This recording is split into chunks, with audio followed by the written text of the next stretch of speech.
Guys, magandang araw sa ating lahat. Kamusta kayo dyan? Mula dito sa bayan ng Mamburao, Occidental Mindoro, ako po si Boy Bantay. Dahil sinamahan ko ang aking inay sa pagkuha ng kanyang pension at yung tuloy pagpapacheck up na niya. So, standby muna kami dito sa kapatid ko. Dito sa Sitio-Bunot, Taymaan. Ayan. So, busy ako ngayon. Dumayo ako ng paglalaba dito sa Mamburao. Ayan, ako yung naglalaba sa kasalukuyan. Pas akin. Sa ngayon naglalaba ako. Napapaligo ko lang sa akin inay. Ayan. Yung inay nandun sa loob ng bahay.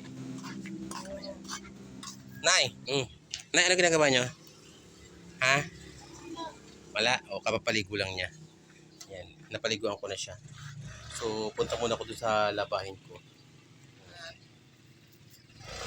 Ano? Papasok na? Ha? Ano ka-timing ka? Bakit break time nyo? Ayan, pamangking ko. Ayan o. Yung kanyang bagong motor.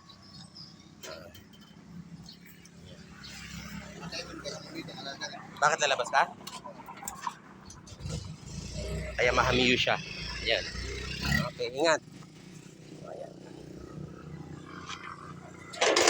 So, habang nandito aking inay, iwan ko muna siya. Pupuntahan ko muna yung aking labahan dun. So, naglalaban ako dun kanina. Ayan. So, napakalayo ng bomba. Wala silang gripo dito. Pero lilim naman dun. So, puntahan ko muna yon. Nay! Diyan muna kayo ha! Ha? Maglalaba ako. Maglalaba. Ano ka pa? Ikot-ikot kayo. Maglalaba lang ako. Dito, maupo lang kayo dyan. Ayan. Oh, upo lang kayo dyan. Upo. Dito lang kayo maupo. Kayong alis dyan ha. So, napainom ko na rin siya ng kanyang gamot. So, relax lang kayo dyan. Ayan, pupuntahan ko muna yung aking nilalaban doon. Ando doon kasi yung poso. Tapusin ko yung labahan ko. Dito ako dumayo ng labahan. Dumayo ako ng paglalaba. Naipunan kami ng laban ng aking inay. Mula nung kami sumakay sa bangka. Ayan, yung mga tapi namin hindi ko pa nakalakhan. So, ilang araw na rin naman kami naririnig. Napansin nyo sa paligid na to, ang sarap magtambay. Ayan o. Ang sarap magtambay sa laki ng mga puno. Andito. At ito, napansin ko. So, napakita ko na ito nung isang araw. So, hindi pa ako nakapanguha. Asa na ba yun? Ito, ang daming malunggay. Ano to? Ampalaya. Ayan, ang daming ampalaya. Saka doon, marami pa doon, tumubo. Doon. Marami pa doon. Kaya ito, ulam na to. Kapag sinipag akong manguha, ayan. Ayan, ang dami pa oh. Mga gumagapang. Ayan oh, ang dami diyan, ayun oh, ang dami oh. Talagang masarap yung ulam. Ayan oh. Maglalaba muna ako. Ayan. Ayan, so dito ako naglalaba. Ayan. Ayan ang labahin ko. Ayan, dito. Wala kasing gripo sa bahay, sa kanila doon, ang layo. Nakahiwalay yung bahay nila dito. Ang layo ng igiban. Ito ang problema dito. Walang gripo, walang nawasa. Ayan. Tapos andito yung iba niyang mga gulayan. Ayan na. May mga gulayan siya dito. Meron siya diyang mga talong. Ando doon sa bandang dulo. Ayan. So kung ako lang talaga nandito, ang sarap tamnan sa laki ng sa lawak ng ng bakuran, ang laki. Pwede mo siyang matamnan ng kahit anong gulay. Ayan oh. Ayan oh, tamang-tamang panag-ulan. Kaso hindi rin nila magawa kasi may mga trabaho sila. May trabaho sila, hindi nila kayang gawin. Ewan ko. Pero kung ako to, kaya kong gawin to. Sayang, hindi lang kasi ako nag-i-stay dito eh. Kung ako nag-i-stay dito, kaya ko yan. Sarap maging mayaman. Pero hindi ako pinalad maging mayaman. Ayan o. Kasi sa laki ng bakuran. Magagawa mo ang lahat ng gusto mong gawin sa bakuran natin. Ayan o. Sarap. So, iniwan ko muna pa sa mantala aking inay doon kasi tatapusin ko itong labahin ko dito. Ayan. Kailangan ko muna din mag-kuskus-piga. Kuskus-piga. Ito yung mga tinapi namin ng aking inay. Ayan o. Mga damit niya. Ayan. Underwear niya. So lahat nasa akin na ako gumagawa. Ayan o. Ayan, underwear niya. Ayan. Ayan, mga underwear niya. Ang iba may mga ihi na niya talaga.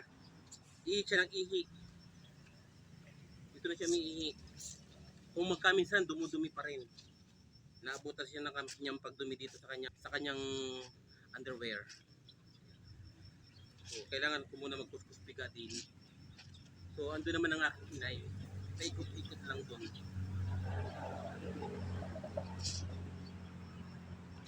So, wala dito ngayon yung pinsang buho ko na kasabay namin sa biyahe. Wala kasing washing machine. Mano-mano akong gawa. Ayan. Eto, napabad ko na to nung isang araw pa bago ko kami nagpunta ng kami kumuha ng kanyang pension doon sa Santa Cruz. So, binabad ko na to para ako kinabukas na lalabhan ko. Eh, hindi ko pa rin naman nalabhan. Ngayon lang, kaya napababad ko. So, ngayon ngayon ko ito tatapusin. Ang dami nito. Kasi baka maubusan kami ng damit. Although yung binaon kong damit ay pang ano yun, pang 1 week. Pang 1 week ko aking binaon yung mga damit namin. Dami ng kanyang underwear. Ay naku, pagka mudra. So, inuuna ko lang itong mga light colors ng mga damit.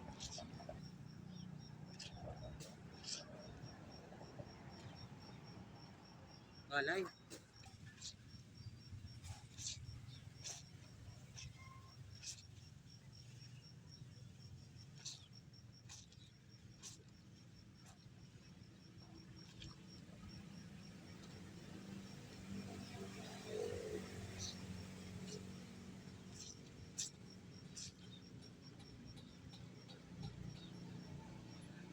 So, nasamahan ko ng aking sa ospital.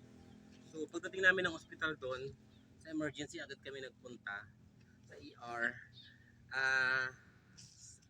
Nung siya ay chinek up, nasweruhan ta agad. So, ang tagal namin doon, maghapon kami, na-dextrose siya. Kaya buti na lang maghapon lang kami. Kaya lang ang problema ko to sa aking ina, hindi ko siya mapainom ng gamot. Yung mga capsule or tablet na malalaki, hindi niya kayang anukin. Kaya yun ang problema sa kanya. Nahihirapan ako sa kanya sa pagpapainom. Tapos, kahit yung mag-inom ng tubig, pakunti-kunti lang siyang inom ng tubig. Kaya yun ang problema ko sa kanya. Kaya minsan ako inis sa kanya sa pagpapainom. Kasi ang daming mga nasasayang na gamot sa kanya. Ang mahal naman ng gamot. Kaya ako naiinis. Ang ina ng pasensya ko sa akin inis kaganoon. Kasi napakahal ng mga gamot, ang ginagawa niya, pag inom niya, minumumog lang niya, ganyan, mumumog at tapos iluluwa. Kaya naiinis talaga ako. Inaabot ako ng pagkainis. Ayan.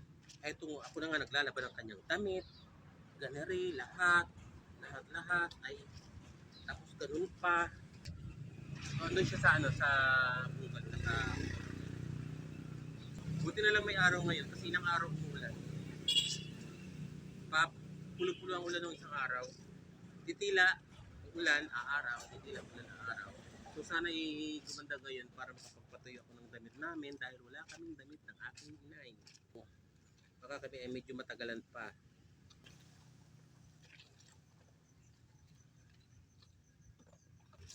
Alam niyo mga kabantay, iniisip ko yung pag-uwi ko, yung bahay namin. Kasi hindi ko pa nalagyan ng tolda o trapal yung kabilang side ng bahay namin. Iniisip ko rin yung pagbabakod, nakalimutan ko na. Hindi ko naman nakalimutan. Inaalala ko lang. Kasi dapat nakapagpakod na ako ngayon. And nakapagtanim na rin sana ng mga gulayin. Wala, eto eh.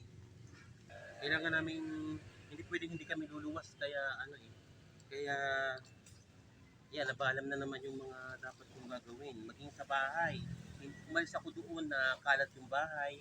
So, piniling ko lang sa pamangkin ko yung bahay namin. Anyway, sa inyo po na mga nakakapanood sa aking munting vlog. Ayan. Salamat po sa iyo sa mga sumusubaybay. Salamat po at napagtutuunan nyo ng pansin ng aking pag-video. Salamat po sa mga nag-subscribe. Thank you. Marami pong salamat. Sabi ko nga po sa akin, may manood wala sa akin. Basta ito lang, ini-enjoy ko lang yung aking sarili sa pag ganito. Kasi Wala eh. Um, ang buhay ko ay parang natengga na din. Ayan, nakapako na ako sa aking inay. So bago po ako nag-alaga sa aking inay, ako po ay nagtatrabaho. Nag-work po ako as researcher sa isang company sa Manila. So researcher po ako sa TNS. Ngayon ay Qatar Media. So nag-resign po ako noong 2019. So 2019. So after ko na mag-resign noong 2019, umuwi ako dito ng Mindoro.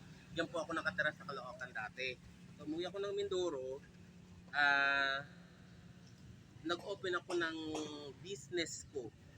So, sabi ko dito na lang kay Manira ng inayas, mag-business na lang ako. So, nakapag-business ako na hindi naman din dahil hindi ko kaya. Dahil sa pag-aalaga ng aking inay, hindi kakayanin talaga.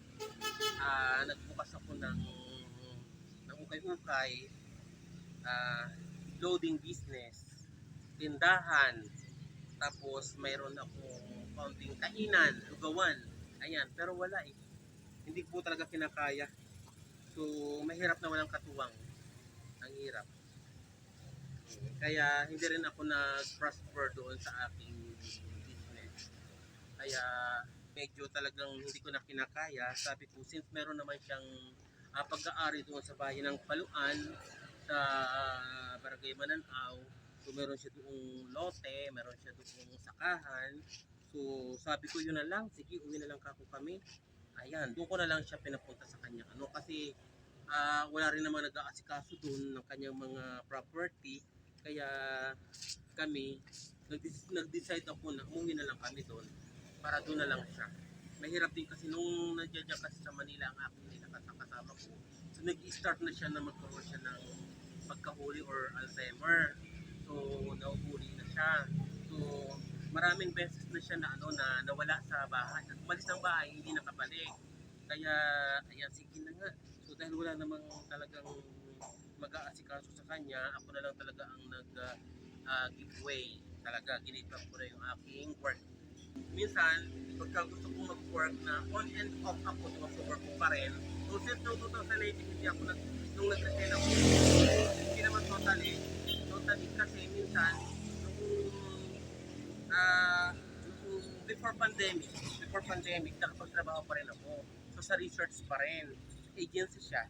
So agency, tinatawagan ako, pinukontak pa rin ako as local na na na researcher or interviewer dito sa Mindoro. So dito sa Occidental and Oriental yung aking napupuntahan. Buti na lang pwede kong iwan-iwan sa kapatid ko yung nanay ko, kaya yun nakakapag-work pa rin ako ngayon.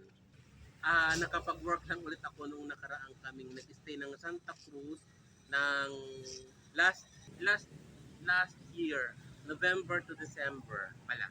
November to December, so yun lang. Almost 1 month ako nandoon sa Oriental at Occidental, Mindoro. So doon ako na-assign. So after nun, wala na ulit. So nalilibang ko lang yung aking sarili. So nakakamiss na rin ang work. Sarap sana mag-work, kaya lang hindi ko na magawa eh. Hindi ko na magawang mag-work. Parehas na rin busy yung mga kapatid ko. Hindi na rin nila kinakaya yung kondisyon ng aking inay. Kaya ako na lang. Since naman sila, lahat kasi sila may mga pamilya na. Ako lang talaga ang naiwan na walang pamilya. Ayan. Nakakadalaw-dalaw naman kami sa mga kapatid ko sa Laguna. Yan. May mga kapatid ako diyan sa Maynila, ganyan. Nakakadalaw. Pinupuntahan naman ng aking inay pagka nandoon kami. So, ewan ko lang kung kailan ulit kami magbiyahe. Katulad ngayon, yung pamangkin ko, sabi niya, Tito Boy, dito kayo magpasko and papadala ko kayo ng pamasahe. Sabi niya. So excited naman din ako, gusto ko rin naman para nakakapasyal siya. Kaya lang ang hirap ng ipasyal, ang hirap ng ng aking inay sa sa biyahe. Ang hirap na niya. Hindi Dati nakakapaglakad-lakad siya, nakakasakay siya ng barko, ng ano. Ngayon, kailangan niya talaga kalalayan. Ang hirap niya paakyatin sa barko. Ang hirap na. Lalo ang hirap na rin paakyatin sa bus. Nagagalit na siya. Ayaw. Kahit sa mga tricycle, hindi rin makasakay. Ayan. Sa tricycle, uupo na doon sa mismong tuntungan ng tricycle. Doon na siya mauupo. Ayaw niya papasok. Ganun siya kahirap ngayon na isama sa biyahe.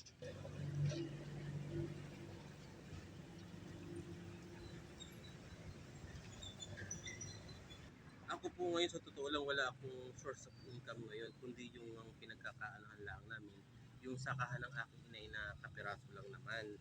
So hindi rin naman ganun kalaki ang inaani.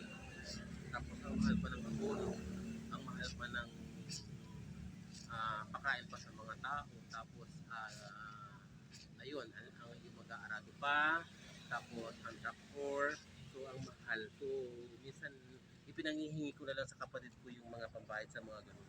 Kasi talagang wala naman akong income, wala naman akong pinagkakakitaan. Kaya ganun. At umaasa na lang din naman ako sa ng aking inay. Sa pension din. Eh wala akong alam na trabaho eh. At saka hindi naman pwedeng basta-basta maiwan ng aking inay. Kaya ako target ko sana na mag-alaga ng baboy, mag-alaga ng yun na lang ang aking gagawin. So wala na akong trabaho na ginagawa. Yun lang. Kaya ang hirap kasi pagka undergraduate kasi ako ng college. Kaya hindi rin po ako ganun na makapasok sa mga trabaho. Hindi ako pinalad na makatapos ng pag-aaral. Kahit nag-working student ako lang ang nag-support sa aking sarili. Hindi ko na natuloy yung aking pag-aaral. Work na lang ako. Yung mga napasukan ko trabaho ay hindi rin naman ganun hindi rin ganun ka stable yung aking job o work doon. Kaya kaya ako ay weak ako. I'm weak. Hindi ako pinalad na maging isang professional or wala. Hindi. Ganito lang po ako ngayon. So marami-rami pa itong aking lalaban. Yung mga dark color ang aking tatapusin pa.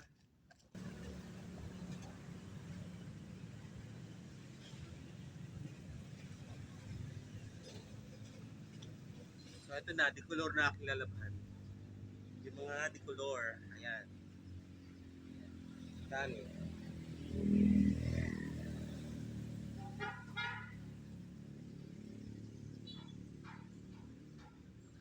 Yeah. So mga kabantay, pansamantala magpapaalam muna ako kasi ang dami pa nito. So kita-kita na lang po ulit tayo sa susunod ko na mga vlog. Salamat po. Salamat po sa inyo. At na-appreciate nyo po yung aking kasi nakikita ko po marami rin po sa inyo ang nanonood. Sabi ko nga isa o dalawa masaya na akong may nakakapanood, sabi ko. Kaya ayan. So pansamantala po magpapaalam po muna ako. Ingat po kayo diyan. Ayan. So tapusin ko lang po 'tong aking labahan.